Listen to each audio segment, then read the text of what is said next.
should we really have such a strong woman be a weak mayor?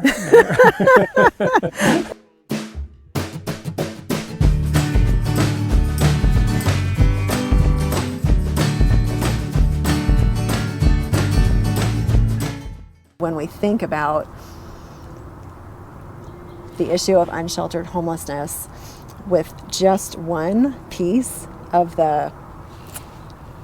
with just one kind of approach, it's really hard for us to expand our vision a little bit and recognize how everything is interconnected.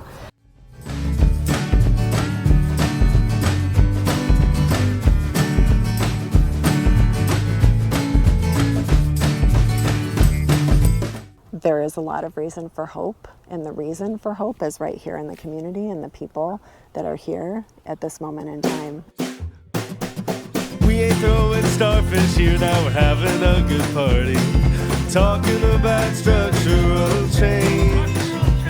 We believe the land is sacred, even beneath that vacant parking lot, where the weeds are doing their best to express the need for something different. Gonna make some space for you and me to live here all together. Gonna make it safe and fun for kids to get around the town. Gonna find me a residential pedestrian district where I can gracefully grow older. Gonna spend my remaining years sharing Boulder. Hello, Boulder and the wider world. This is the Sharing Boulder podcast. My name is Philip Ogren, and for episode 35, I spoke with Nicole Speer, who is a member of Boulder's City Council and is running to be Boulder's first directly elected mayor this fall. We met at a park near her house in South Boulder and talked about a wide variety of subjects, including her new e-bike, homelessness in the camping ban, agrivoltaics, and why she is running for mayor, among others. In the episode, we loosely quoted a previous point-in-time count of people living in shelters, transitional housing, or are unsheltered, which was around 700. Since this interview was recorded, a new point-in-time count was released for the most recent survey conducted in January of 2023, which reported 839 people living in these conditions. I admire Nicole for her inclusive approach to leadership and her tenacious work to promote diversity, equity, and inclusion through both personal mentorship and policy positions. We hope you enjoy this interview with Nicole Speer. Nicole, welcome back to Sharing Boulder. You are our second alumnus on the show, so it's really an honor to have you. Go ahead and introduce yourself anyways. Thank you, Philip. It is so wonderful to be here. I am Nicole Speer. I am a mom. I am a current city council person. I manage a research facility at CU Boulder, and I've been a longtime Boulder resident. Great. And kind of most pertinent to this moment is you're running for mayor of Boulder. Yes, I will, as of, or at least at the moment I'm planning to. I am waiting until the official opening date of campaign season, August 8th, to declare myself as a candidate once my paperwork and everything is signed. But yes, I am planning to run for mayor this fall. We have some dogs barking. We actually braved some rain and thunder to get here, and then the sky cleared up, and now the dogs are out playing. So.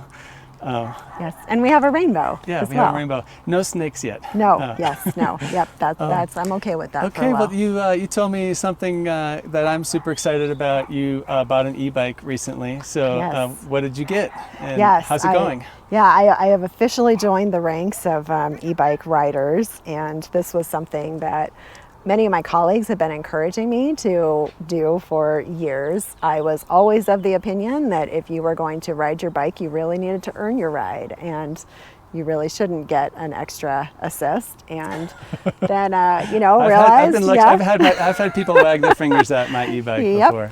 Yep. So, and then, I realized that it is a little bit faster to get around when you have an e-bike, and it does make it more possible, especially when you're juggling multiple jobs, family, all of that, to be able to fit in cycling as a mode of transportation. So it took me about 6 months to find one that I felt was right for me. I wanted to find one that resembled the style of the bike that my mom had when she was growing up in Luxembourg and was living in a really rural community. Her family did not have a car until she was in her late teens, early 20s. She, really grew up in a pretty poor family and area, and they used bikes to get around. They had bikes and they had the train. So she would bike to school, bike to her job, all of that. And it was this kind of cruiser style bike. And so that's what I was looking for. It needed to have a basket, and it was absolutely essential that it could be either pink or purple. So thanks to my colleague, Lauren Folkerts. I was going to say, when you said my colleagues, yes. Quote unquote, I've been encouraging me. Like the person that came into my brain was Lauren. I bet she was, prodding you along. So, yes, yeah, and Matt Benjamin and Tara Weiner as well. Nice. We're all trying to got get me into a new it. e-bike recently too. Mm-hmm. Yep. So I found one and have been using it to ride now, and it really is wonderful. It is faster, it is more efficient. I actually feel safer going through intersections because, especially if I'm on the street going through an intersection, I can go through a little bit faster. Yep. And feel a little bit more responsive, because there have been times on my regular bike where cars have nearly clipped me. You feel like a sitting duck exactly. when you're like pedaling through if it's uphill or something exactly. like that. Yep. So it's been nice for that, and I have shaved 5 minutes off of my work commute. I can get from my house to downtown in about the same time it takes to drive and park. So all around, I think it's a big win, and I don't arrive to places quite as tired and out of breath, which is also good. And I still get exercise because I'm still pedaling the whole time. That's amazing. So one of the things I learned about e-bikes was I penciled out the electricity usage, and a typical battery has 650 kilowatt hours, something between that and a kilowatt hour. And if you look at your Excel energy bill, it's less than 20 cents per kilowatt hour. So the energy savings compared to like what you put in your car to drive the same amount is really phenomenal. So anyways, have you been able to reduce the number of cars that you own yet? Or well, we actually, since we came to Boulder in 2005, we have just been a one-car household. Nice. So we've really stuck to that with the idea that if we were living close, if we were privileged enough to live close to where we work and to have this great bus system, we really ought to be able to make it on just one car. And there are many days that are across the last 18 years where our car just sits around and we don't have to use it. Nice. Even when my husband was working at the University of Denver, he would take the bus and then ride his bike from downtown to campus just to avoid having to drive in the traffic and everything. So well, you're so close to the Flatiron Flyer. No, exactly. Which was all this was, intentional. We were fortunate to, find a house that we could afford that was half a mile from some pretty major bus stops. And when did you buy the house? It was in 2009. So actually we've just passed our 14-year anniversary of being in this house. So do you ever look on Zillow and wonder if you could afford it now? Oh, there's no way we could afford it now. There's absolutely no way. Yeah. There's no way. It was a really neat time, and honestly, we couldn't even afford it then. The reason that we were able to purchase that house, and at the time it was under $400,000, which was our budget, but we had not been able to save enough money for a down payment. We had a child in childcare for years, which is more than rent. Often, if you have a child in full-time childcare. And especially, with another on the way, we were looking at having, a double rent payment plus actual rent every month just to pay for childcare so that we could continue working. So I had reached out to my uncle, who's still in Luxembourg. He's lived there his entire life, and very, very close to where he and my mom grew up. And he had worked a union job as a railroad worker his entire life, had married once but never had kids, was divorced and didn't really have anybody that he needed to help support. And over there you get a pretty decent pension. So we asked him if he would loan us money for a down payment, and he said, you know what, I don't need this, you can have it, and then you don't have to worry about paying me back. Wow. Which was an immense gift, and one that most working families do not have access to. Yeah. So that was how we were able to afford a house. I think without that, I mean, maybe now, as we're approaching 50, we might have been able to afford a small condo or something like that, but we could not have done it without that. And it's part of the reason why I feel very passionate about just giving people money for down payments rather than putting constraints on that payment, because we have been able to do so much as we have advanced in our careers, give back to the community, because we were able to be here and stay here. Yeah. And it's not that, it was easy, even with a relatively stable payment. With 2 kids in childcare, there were many months where we were bouncing our expenses around our credit cards, opening up new credit cards, taking out, second mortgages in our home, but we had that initial equity in our home that we could pull from when things got hard, until we got through that point where we didn't have to pay for childcare anymore. And then we could start getting to a point of more financial sustainability in an expensive community like Boulder. Yeah. But it was really that without that gift, we probably would not be here. Well, I think it's a really nice story because this role kind of demands empathy for people struggling with housing, because housing is on everyone's minds right now. And so thank you for sharing that. I think I covered with Bob about the down payment assistance plan recently, Mm-hmm. so I don't really want to dive into that if that's okay. One of the subjects that feels very kind of top of mind for me with respect to your candidacy in particular is as it relates to homelessness, and I would say that. Well, maybe I should just give you an open-ended chance to just explain your position on homelessness. I think one of the key aspects has to do with the camping ban and whether you support it or not. And at the Raucous Caucus, I think, actually I don't remember now how that came out, but I'm pretty sure that both Bob and Aaron support the camping ban and will continue that, and you don't.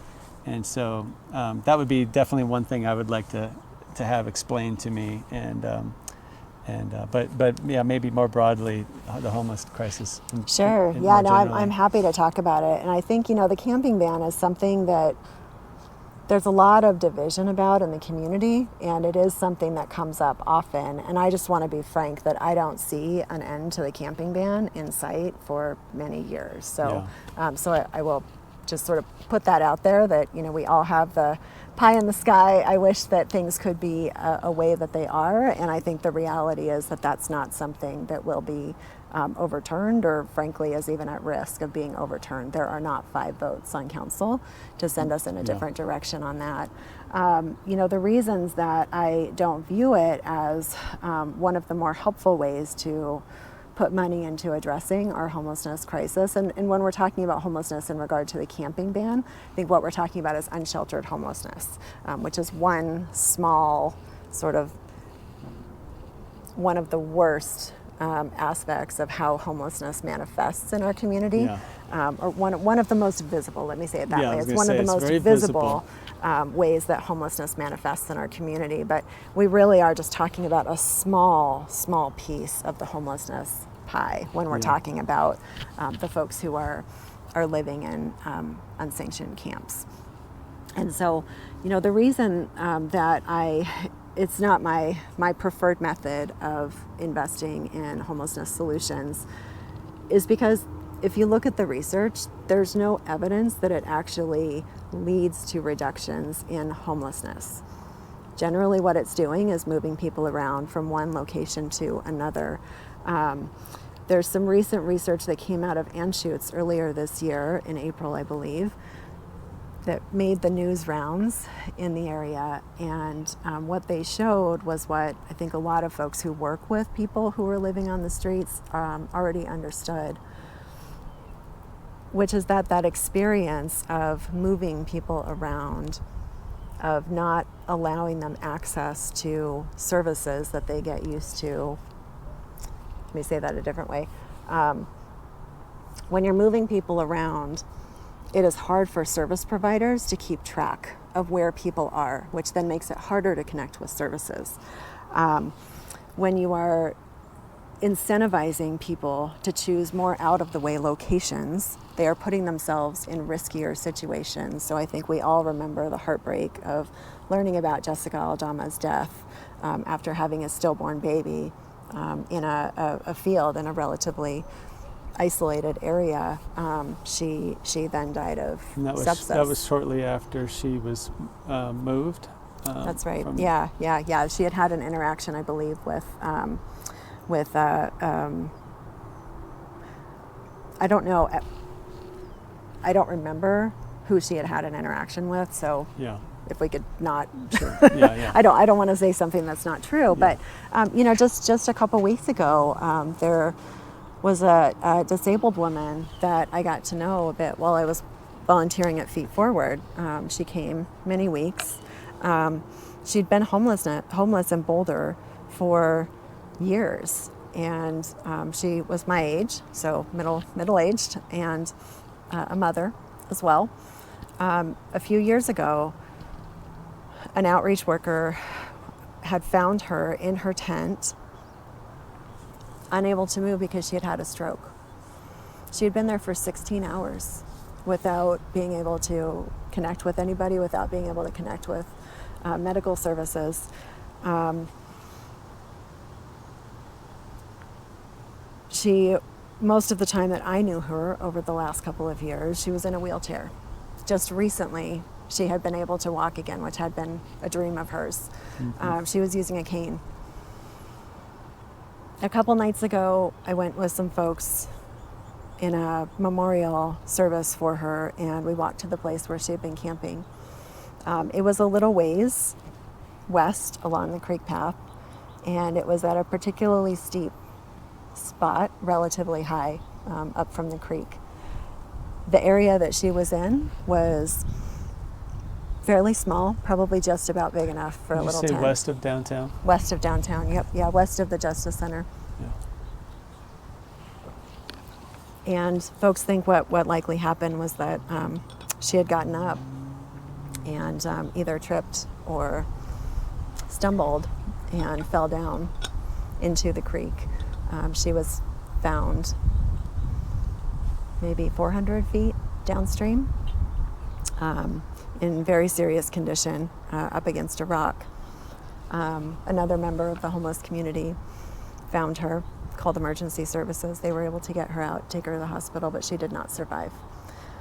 And that's what the research shows, that areas that have these types of camping bans, that have these programs where we are really just moving people along because we don't have any place for them to go, see up to a 25% increase in deaths over the course of 10 years. And we are a very compassionate community. I think if there were anything that you or I were doing in our lives that led to a 25% increase in the rate of death over the course of a decade, we probably wouldn't do that, right? If we found out that people with e-bikes have a 25% higher rate of dying within a decade, that would probably not be the direction that our community goes in. So for me, it's a matter of where we're spending our money and what has the best outcomes, not just for the people who are experiencing homelessness, but for the whole community. And we're going to start talking about our budget for next year in the next couple months. But the initial numbers, we're looking at us going up to maybe $4 million a year that we're spending just on the encampment cleanups, which really just moves people from one place to another where we have to clean up over and over again. And I would like to think that we could find some more cost-effective solutions for getting people off the streets if we were investing $4 million a year. So for me, it's really, where are we directing our resources, and are we putting them in the place that science and evidence tells us is going to have the biggest impact at addressing what we all want to see, which is to not have people living in our public spaces. Yeah. But again, I don't This is an see it. issue that's really difficult for me because I kind of like hold two truths in my brain at once. Not at once, at different times, you know. And when I hear you say what you just said, I can't help but agree and want to be supportive of that. When I hear other people talk about why we can't have people in the camping in our public spaces right now, and we need to continue the camping ban, I have the same kind of logic of like, well, of course I feel that way too, you know. Right. And it's a very like, and then on top of that, like, I have my own emotional reactions to seeing people on the creek. Sometimes it makes me angry. Sometimes it makes me feel like, you know, well, I'm someone who advocates for biking and walking, and I feel like encampments are kind of hostile to that. That's right. To encouraging people to bike and walk, and then I live with people who feel threatened by camping, and so that's not even a question. It's just a statement of like, it's a difficult subject for me to wrap my head around. It absolutely is, and I do not mean to diminish how fearful it is to have people experiencing a mental health or addiction crisis. Yeah. I know that people have been, you know, harassed. I know that it is a situation that is unsafe for everyone involved, and I think that this is what we as a community really need to get to, as a place where we can hold multiple truths and recognize that it doesn't mean that my truth does not diminish your truth. We can feel unsafe. We can recognize that that bike paths are not appropriate places for people to live. We can recognize that there should not be propane tanks exploding next to our schools. All of that is true.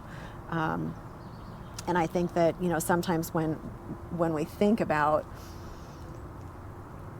the issue of unsheltered homelessness with just one piece of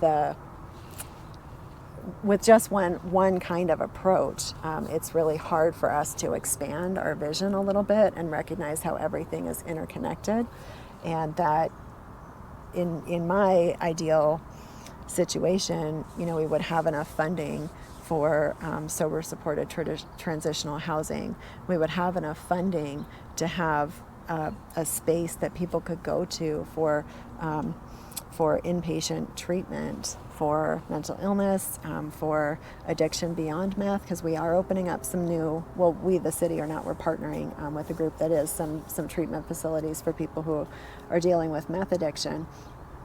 All of these things are part of the solution, and there is no one thing that is going to end unsheltered homelessness, nor is there one thing that is going to, you know, suddenly make people stop camping along our creek. That these issues are complex, and so are the solutions. Can I ask one question about the studies showing that it's not an effective way of helping helping resolve homelessness? One of the things I've wondered about, well, I'm actually just kind of curious, are there cities that don't have camping bans where they just let them camp, and what happens there? I mean, because to me it would seem like there'd be a certain amount of even more takeover, so to speak, where encampments would grow and you would have more hazard related to the public space that they take up. Right. No, absolutely. And there are other cities that do not have camping bans. Some of the cities along the West Coast do not.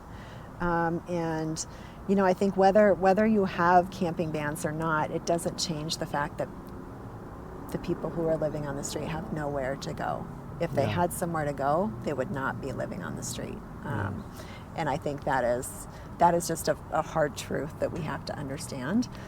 It does not mean if you have a camping ban that all of a sudden the population of people experiencing unsheltered homelessness is going to, you know, triple or quadruple. Camping bans don't really relate to homelessness. They don't cause homelessness. They are not anything that really increases or decreases it. Housing and housing costs. Yeah. That is the primary driver of homelessness. And by the time that somebody gets to living on the street, every social system, every system that we have set up in our country has failed. Wow.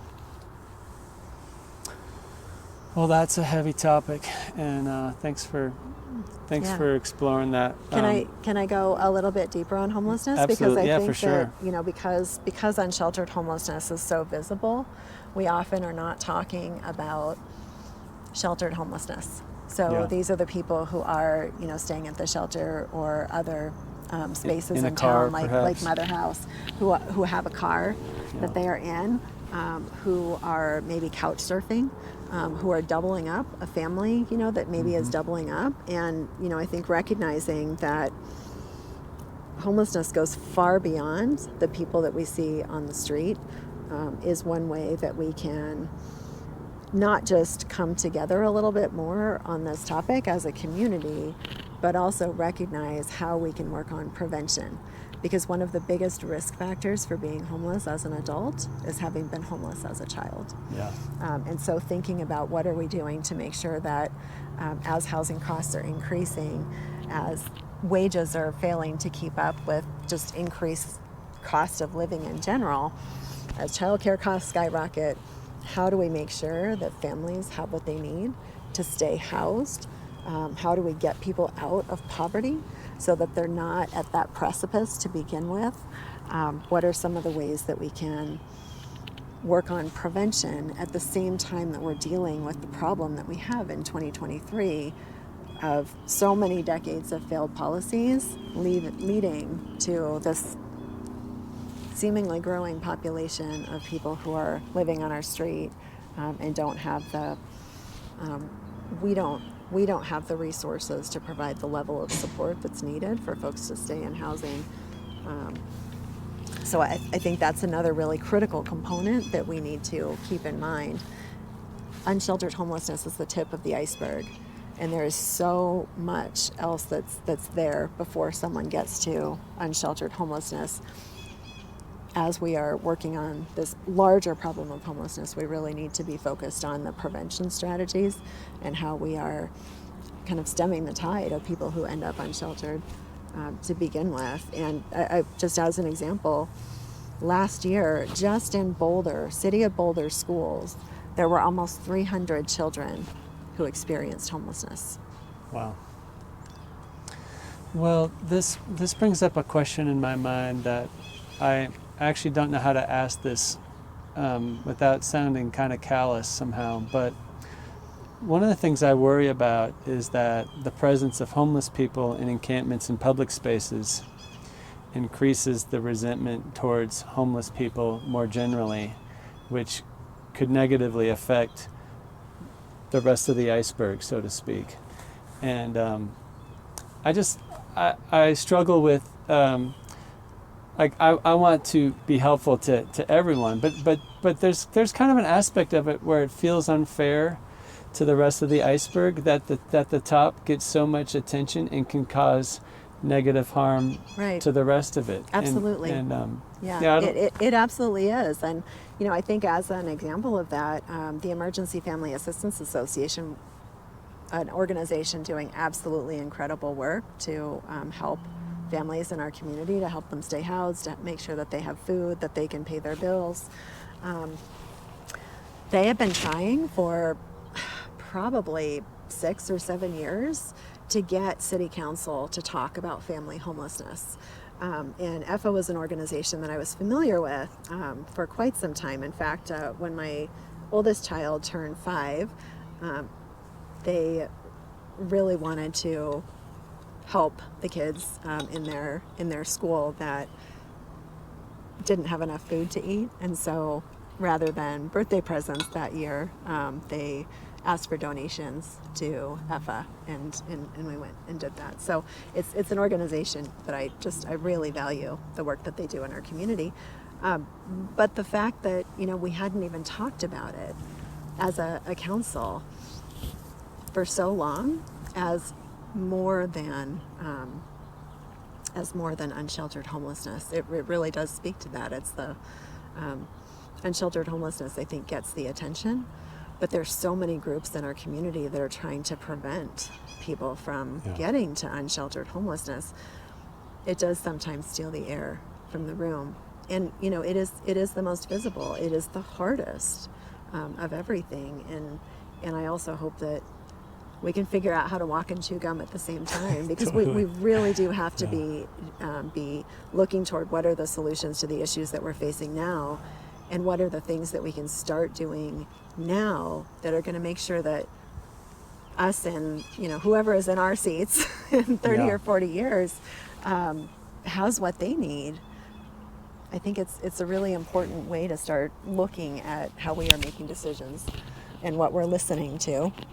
So a couple of years ago, I remember hearing the number, and I've repeated it a few times, of like 700 people in Boulder County, the entire county, and on any given night might be unsheltered. Is that still the tip of the iceberg of what we're talking about? So like the number of people who are homeless but sheltered is far greater than that? Is that accurate? That's a really good question, and I don't... so usually typically that number comes from the point in time count that the county does. And when they get that number, not only are they kind of counting the people that they find outside, not connected in with a shelter, they're also counting the people at the shelter as well. So, so I don't know off the top of my head probably if I have seen the numbers for this point in time, for our most recent point in time count. It was really challenging during the pandemic to get kind of an accurate count. So I expect that probably as we move forward in the next couple of years, we'll start to get a better sense of where we are at. But, you know, I look at rates of eviction and how they have skyrocketed, especially the last 6 or 7 months. I look at a place like EFA that runs a food bank where they have gone from seeing maybe 350 individuals a week in their highest point to just in the last 6 or 7 months seeing over 600 individuals every week. They serve Boulder County or just Boulder? They do serve Boulder County, and they're just one of right. a handful of food banks that are helping to serve Boulder County.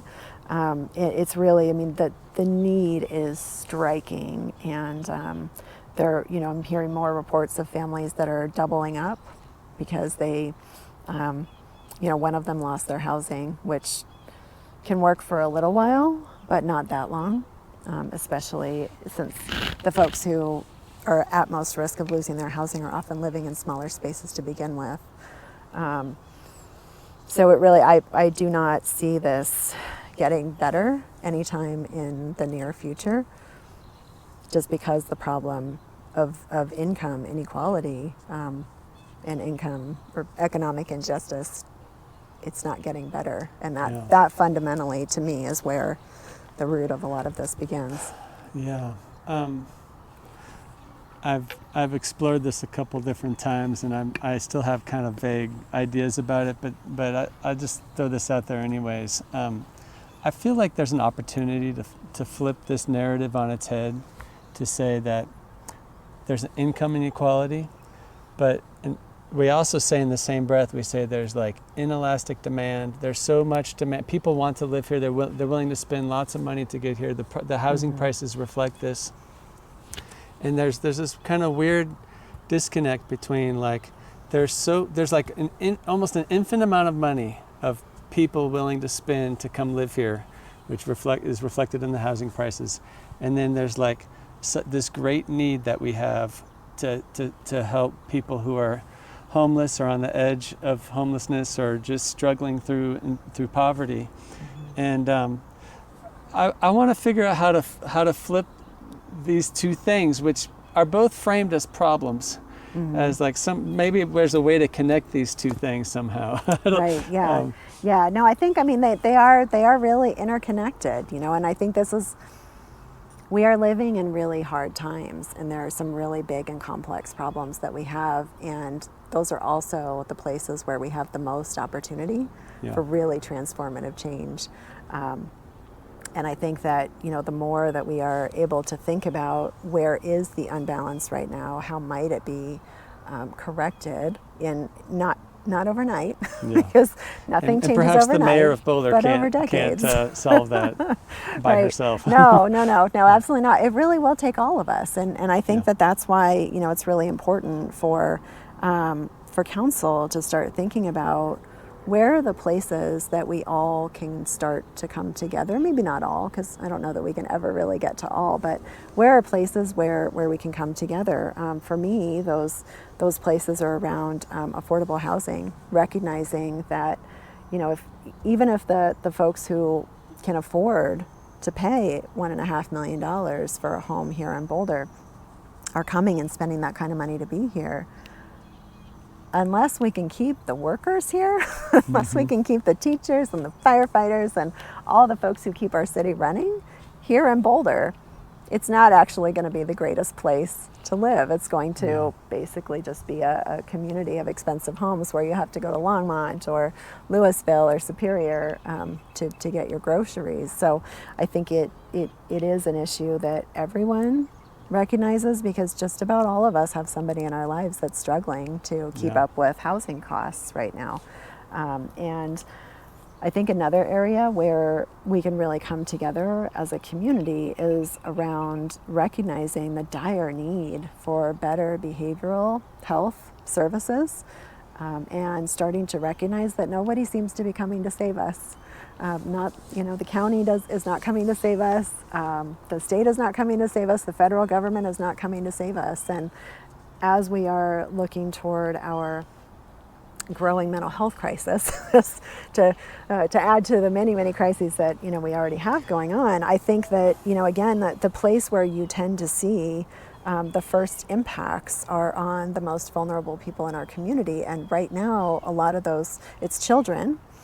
And it's the people who are living on our streets. I think those are some of the most acutely vulnerable people in our community right now. And we are seeing what happens with not having services. I think many families that even have the resources to try to find mental health services for their children, there are often huge wait lists. It was just last year, I believe, that Children's Hospital declared a pediatric mental health emergency because they did not have enough beds for the number of children who were coming in needing more serious support, right? And so, I think we have to look at this, and we can just sort of follow the example of the folks who are living along our creek or in these encampments along our multi-use paths. They may get a ticket. They may be taken to jail for fighting or something like that. They may stay there for a bit of time. Maybe they get sober. Maybe they get a little bit of support there, but that doesn't last for very long. Most folks who stay in the jail are there for maybe a week. When they come out, we have no place for them to go, literally no place for them to go. We do not have any kind of transitional housing or place where they could go to Do we know where they go? Support. They walk They out go the back door to the and street. yeah. They go right back to the street because there are no other options. And that's something that I think we need to recognize too, that we don't have the resources that we need to give people the support that they need. And so what are we going to do about that? You may have seen, there was a poll that the city did as we were looking at voters' opinions about renewing this 0.15% sales tax. We just got the results a couple weeks ago, or actually it was just last week. And one of the places that people were interested in seeing more investment of city, but basically where they were interested in seeing more spending was in supportive services for people who are experiencing homelessness. Some of the things that came up as the biggest issues that people were concerned about in the community. I should clarify, this was a poll of likely voters, so the demographics of this poll did not match the community as a whole. It matched the community of people who typically vote in odd-year elections. So, you know, it is in some sense not fully representative, and what people were noting as the highest concerns were affordable housing, support and services for people who are experiencing homelessness, behavioral health care and mental health supports, and public safety, which included a broad range, not just police, but also fire support, emergency medical support, those kinds of things that can help us in emergencies.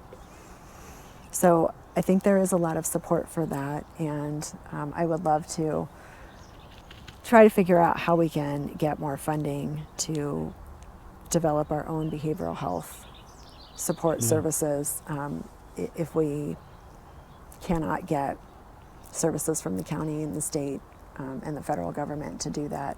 Yeah, I would think that when the federal government looks at a map of the U.S., they don't necessarily think of Boulder as being the epicenter of the mental health crisis that's going on in our country. So like to your point about the feds are probably not, you know, like we're not on the short list for them helping us, I would guess. Yeah. I mean, I think, you know, this isn't just Boulder. Boulder is a microcosm of the rest of the country. Yeah. Everybody is dealing with these issues right now because most of us are not well in this world. And so how do we start to create more of a community where more of us can thrive, where we have the social supports, the connection, where we have the emotional and physical safety, where our basic needs are met? Because those are the kinds of things that, you know, we know reduce stress.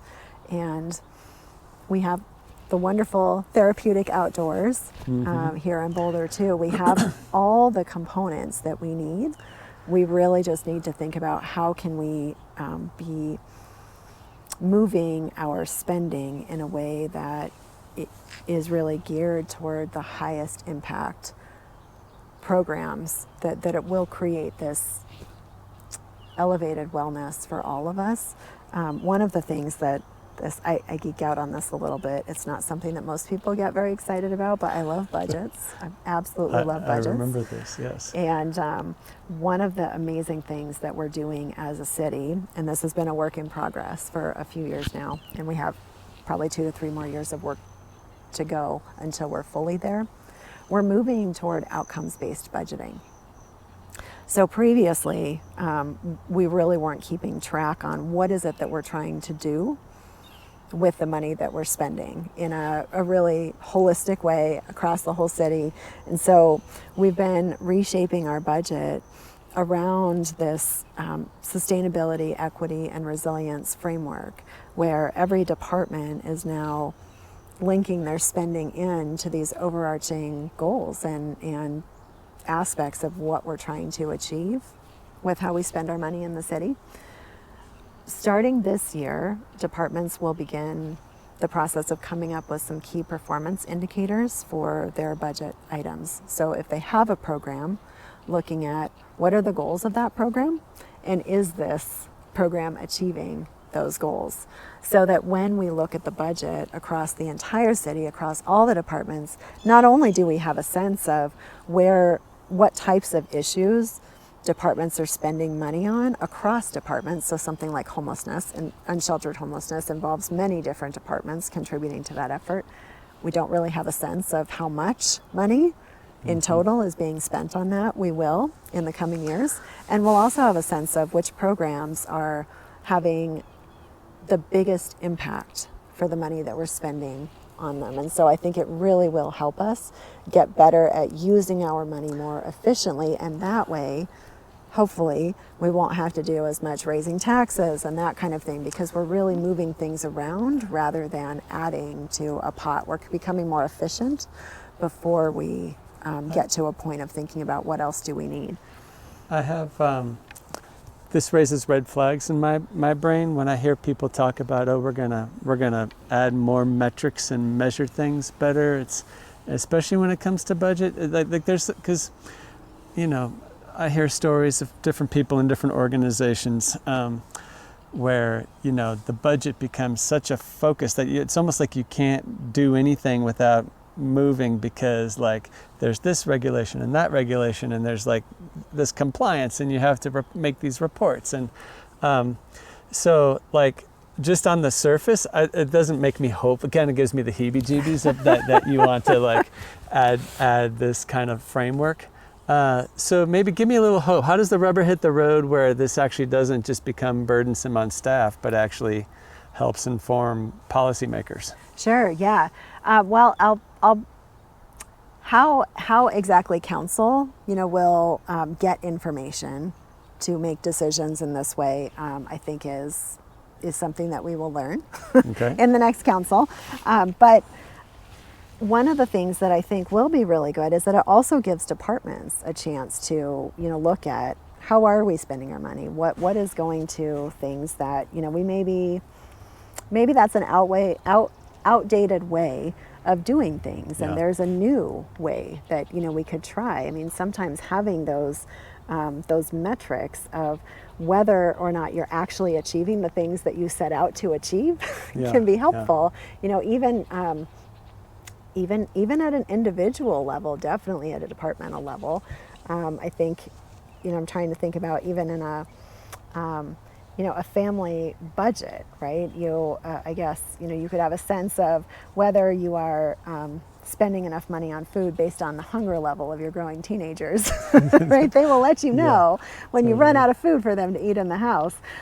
So, you know, and then you can adjust and say, okay, wow, all right, we're going through a growth spurt, and we're going to have to cut back a little bit on this other area because I'm clearly going to need to spend a little more money on food this next month so that I don't have hangry teenagers running around the house. So I think it's that type of situation where you can have a little more information that then it can inform how you're spending your money, and I think help us really address more emerging needs a little bit faster once we know that they're I definitely love goals. the idea of thorough audits, you know, so that it's more transparency, which I think is super important. Is that part of the discussion? No, all of this. So we moved to this platform called OpenGov last year when we were doing our budget, and so everything is becoming much more transparent.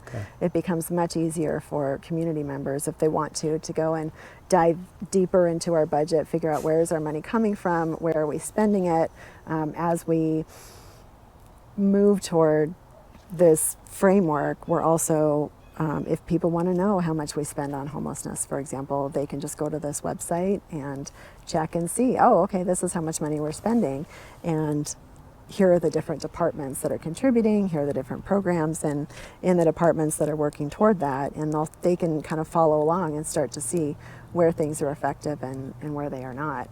I think the transparency is really important. Will this just be strictly for city, or will it also include something like Boulder Housing Partners? This will just be for the city. So, I mean, it will. One of the things we started including last year in the budget was also money that comes in from outside sources like grants and things like that. That is, that's just sort of. The reason I bring it up is because I've heard a few little grumblings about, hey, you know, BHP has a very large budget, and are they really being audited at the level of scrutiny that such a large responsibility requires? So I just thought I'd ask and maybe put that on your radar if it's not. I think, you know, what will be, because they are they're our housing authority, but they're not kind of governed by the city. So this will really just be for city departments and things. Well, I'm kind of, I'd kind of like to just pivot a little bit and ask you an open-ended question of what are you excited about with respect to being the mayor? Is that what is? I assume that maybe you'll get a top hat or something like that. Key to the city, raise something. You know, I think one of the things that I am really excited about is on the theme of transparency, just trying to make our local government more transparent to people in the community. Really reaching out to folks that typically aren't coming to speak to us at council meetings, making sure that, you know, they know how to just even to attend a meeting and come there. And I've been doing a bit of this over the last year or so, and it has been effective in getting some new people to pay attention to local government, to engage with our meetings and keep track of what it is that we're doing. And one of the things that I am really excited about is just the work of mentoring and kind of helping bring in our next generation of leaders. I'm sure the community has noticed that we seem to be turning over council members quite quickly these days. That is an unfortunate thing for our city. There is definitely benefit in having some folks around who have a little bit more historical, knowledge of how things work. And I think it also is really critical that we start building up that capacity of knowledge in people who haven't typically been represented on council. So talking renters, younger people, workers. So we actually have a few workers now, and we're bringing that perspective of what it's like to be on council and work in the community.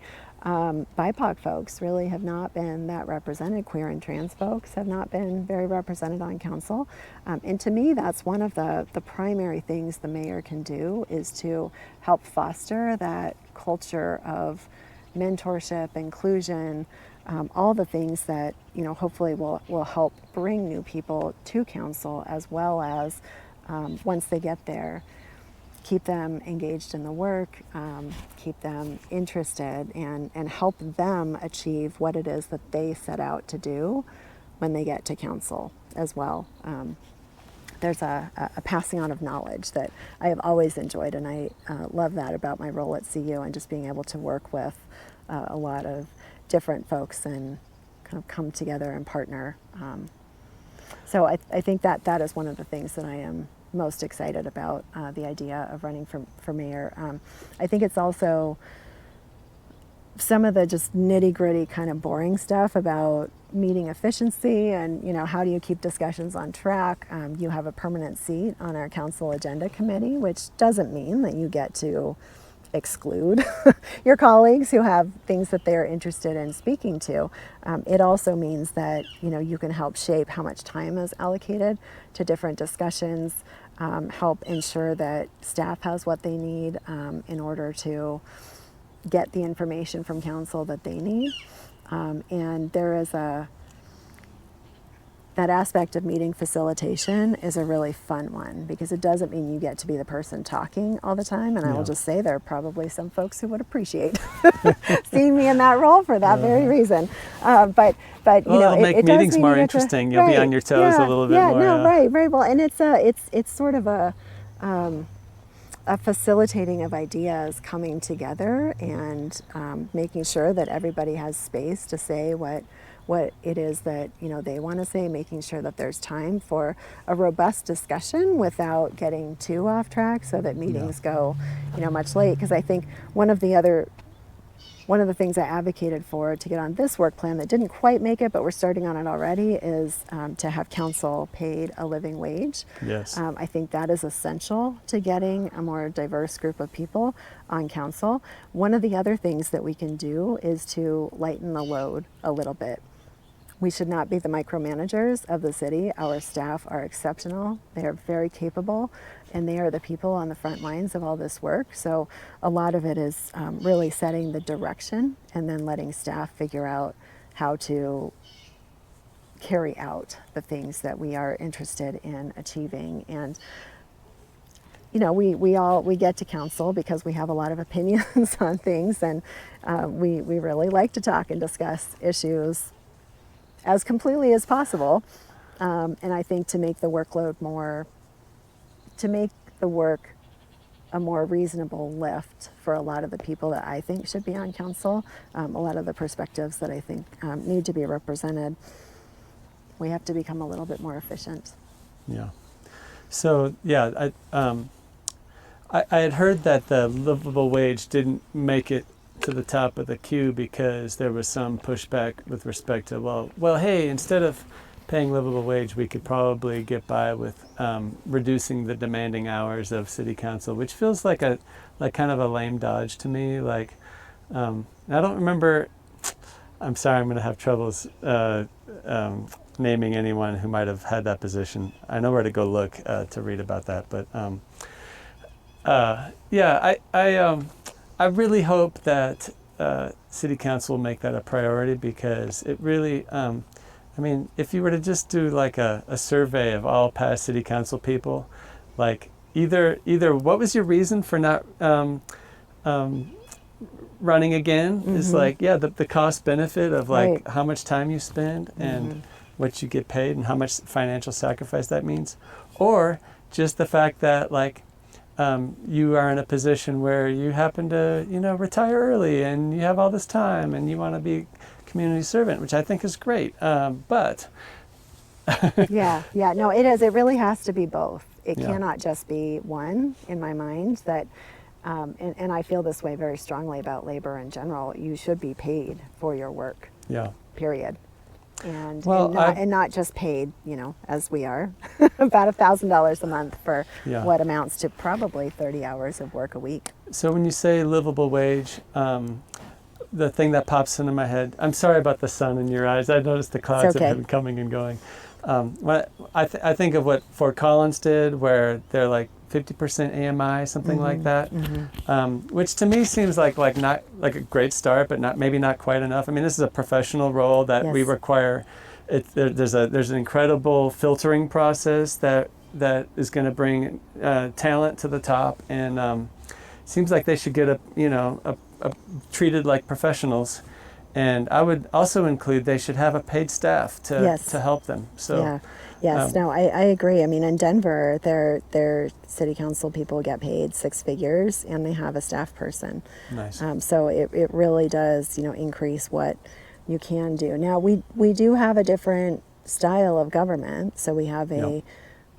weak mayor and a weak council and a strong city manager form of government. We have well over 1,000 staff that help keep our city running.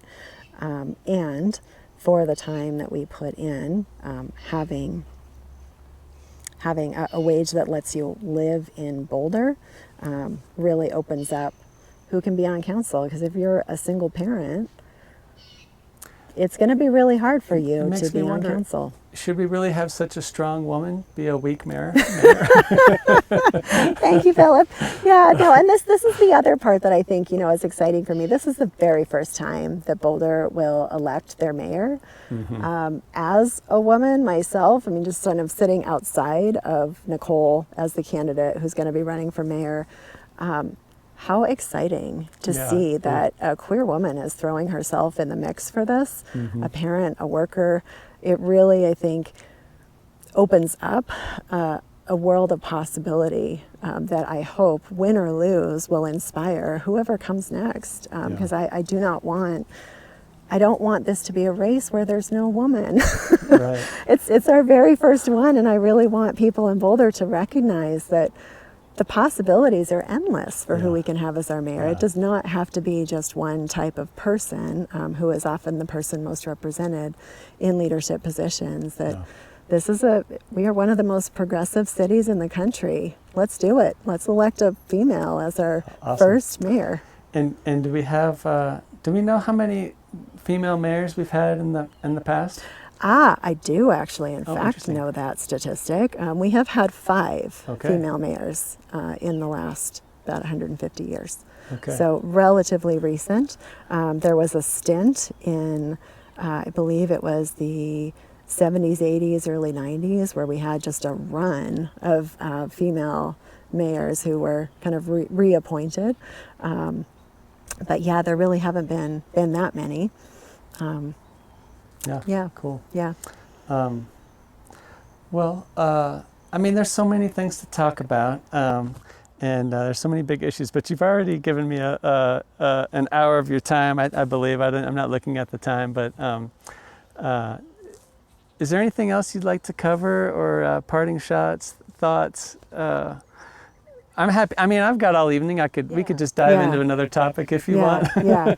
But I know you have something else going on this evening. I should probably head out soon. I think one of the things that I really hope to show through my campaign is that when we think about dreaming big, and when we think about transforming the current systems and paradigms that we have, we can really get to a place that isn't quite so scary, but is one that is very generative, and where we can begin to create together the future that we want to see for our city. There are so many amazing projects and work that I have seen going on in our community for the last couple of years. In a lot of the places that I show up to as council member Speer, groups have never had a council person come and see them before. And we have amazing leaders in our community. They are within their own communities, creating, imagining, building this whole new world of what's possible. And I really would love to see the next council start to unleash some of the creativity and the spirit and the brilliance of this community. Just as one example, a few months ago, I was able to go and see a new agrivoltaics project up by Gateway. That's a new word, agrivoltaics, is that what you said? Yes, okay. It is. Honestly, Philip, this is one of the things I am most excited about. Interesting. That I have learned in the last couple of years. And what it basically is kind of combining agriculture with solar arrays.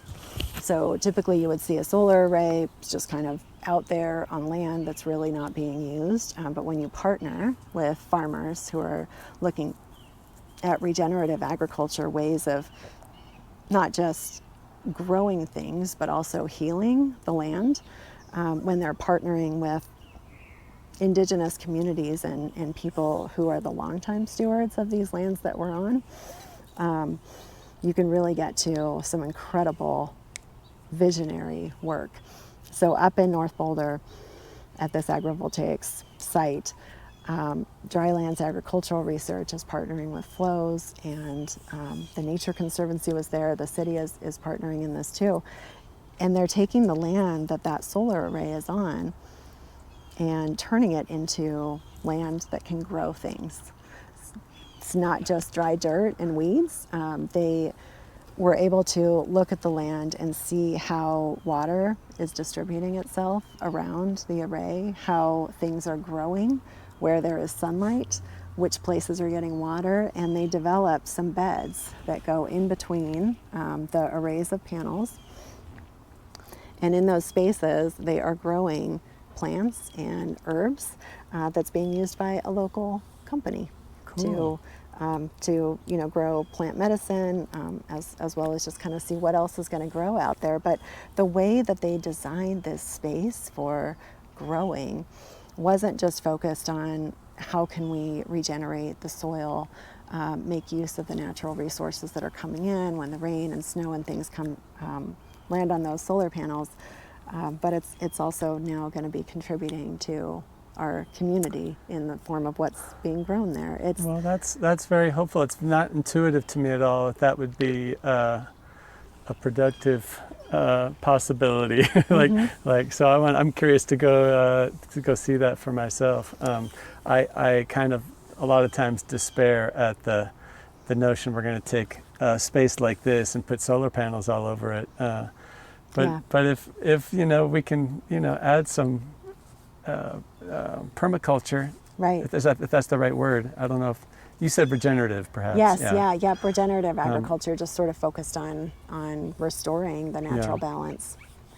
Cool. Yeah, it's it's really incredible, and starting to think about what would it look like if more neighborhoods had those kinds of spaces, rather than sort of all of this giant open field, we were to use some of it for in a more climate appropriate way, given that we're heading into a hotter and drier climate. For growing some of the food that could then be used in the local community. I think it's part of why we are in the space that we're in and the challenges that we're in is because we have exploited so much of our land, so much of our people and the labor. And the more we can get back to restoring some balance in how we're connected with each other, how we are connected with our natural environment, the better I think we'll be. Well, that sounds like a closer, perhaps. Perhaps. Yeah. There is a lot of reason for hope, and the reason for hope is right here in the community and the people that are here at this moment in time and rallying us all together, getting us in alignment on the things that most of us can agree on. That's how we build the Boulder of the future, so that hopefully you and me, 40 years from now, whoever those people are, have a little bit of an easier time than we're having now, despite the escalation of the climate crisis. Nicole, thank you so much for spending time with me this evening and for coming on the podcast. I will be following your campaign with acute interest, and thank you for your service and for running. I'm just really excited about watching this mayoral race, the first ever mayoral race unfold, and so thank you. Yeah, you're very welcome, and thank you, Philip, for giving so much to our community through this podcast and helping connect us to each other. You bet. Gonna find me a residential pedestrian district where I can gracefully grow older. Gonna spend my remaining years sharing Boulder.